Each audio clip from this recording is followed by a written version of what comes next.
Hello बच्चों, छोटे छोटे क्लिप्स देखते हुए हिंदी का सिलेबस कंप्लीट करें। आज हम सीबीएसई बोर्ड 10th स्टैंडर्ड पद भाग में साखी कर रहे हैं, जो कबीरदास द्वारा लिखी गई है। साखी का अर्थ होता है प्रत्यक्ष ज्ञान। फर्स्ट साखी देखते हैं। ऐसी वाणी बोलिए मन का आपा खोए, आपन तन शीतल करे औरन को सुख ओए। वाणी का अर्थ होता है ऐसी भाषा।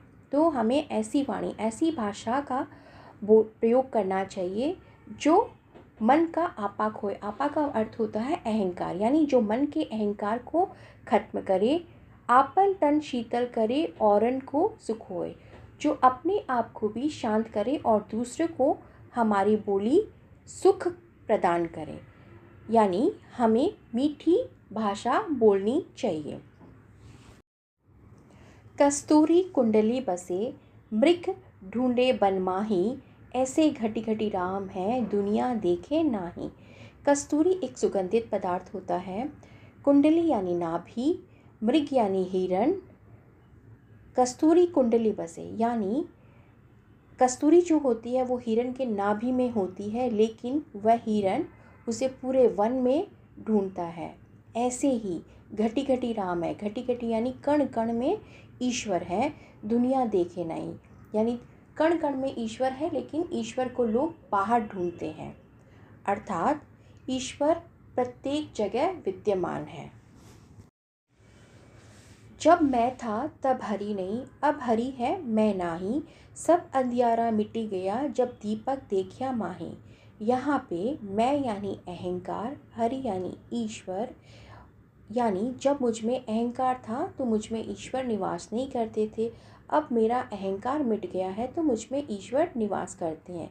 सब अंधियारा मिट गया जब दीपक देखा माई। अंधियारा यहाँ पे अर्थ है अज्ञान और दीपक का अर्थ है ज्ञान। यानी जब मैंने ज्ञान रूपी दीपक से अपने अंदर देखा तो मेरा अज्ञान रूपी अंधकार मिट गया। अर्थात अहंकार खत्म होने से मुझ में ईश्वर का निवास हो गया। सुखिया सब संसार है खाए अरु सोए, दुखिया दास कबीर है जागे अरु रोए। इस संसार में वे लोग सुखी हैं जो खाते और सोते हैं। दुखिया दास कबीर है जागे अरु रोए। कबीर दास जी बहुत दुखी है, वो जागते और रोते हैं। यानी वे ईश्वर को प्राप्त करना चाहते हैं। विरह भुवंगम तन बसे मंत्र न लागे कोई, राम वियोगी ना जीवे जीवे तो बौरा होए। भुवंगम का अर्थ है सांप। विरह यानी किसी से बिछड़ना, यानी जिसके मन में किसी से बिछड़ने का गम सांप बनकर बस जाता है, उस पर किसी भी प्रकार का मंत्र दवा काम नहीं करती है। जैसे राम वियोगी ना जीवे, यानी जो ईश्वर के वियोग में मनुष्य जीवित नहीं रहता है, और अगर वह जीता है तो बोरा होए। बोरा यानी वो पागल हो जाता है, यानी बिना ईश्वर के मनुष्य नहीं रह सकता है। निंदक नेड़ा राखिए आंगन कुटी बंधाए, बिन साबुन पानी बिना निर्मल करे सुभाए।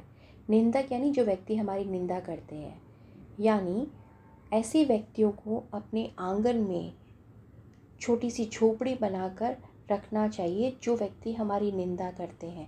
ऐसे व्यक्ति हमारे स्वभाव को बिना साबुन और पानी के निर्मल बना देते हैं। यानी जो व्यक्ति हमारी निंदा करेंगे वे व्यक्ति हमारे गलतियों को बताएंगे और हम अपनी गलतियों को सुधार कर अपने स्वभाव को निर्मल बना सकते हैं। पोथी पढ़ी पढ़ी जग मुआ, पंडित भया न कोई, एके आशिर पीव का पढ़े सो पंडित होए। पोथी यानी बड़े बड़े ग्रंथ, और पंडित यानी ज्ञानी। आशिर का अर्थ है यहाँ पे अक्षर, पीव यानी यहाँ पे अर्थ है ईश्वर से है। यानी पोथी पढ़ी पढ़ी जग मुआ, बड़े बड़े ग्रंथ भी पढ़ लिए लेकिन वह व्यक्ति ज्ञानी नहीं होता है। एके आशिर पीव की, जो एक भी अक्षर ईश्वर का पढ़ लेता है वह पंडित हो जाता है। यानी जो व्यक्ति ईश्वर का एक अक्षर भी पढ़ लेता है वो ज्ञानी बन जाता है। हम घर जाल्या आपड़ा लिया मुराड़ा हाथी, अब घर जालो तास का जे चले हमारे साथी। मुराड़ा का अर्थ है जलती हुई मशाल। यहाँ पे कबीर जी कहते हैं कि मैंने अपना घर जला दिया है, यानी मैंने अपने अंदर का मोह माया को त्याग दिया है और अपने हाथ में मशाल ले ली है। अब घर जालो ताश का, यानी अब मैं उन लोगों के घर को जलाना चाहता हूँ जो अब मेरे साथ आना चाहते हैं, यानी जो लोग अपनी मोह माया को त्याग करना चाहते हैं। अगर आपको ये वीडियो पसंद आया है तो please like, share and subscribe. Thank you.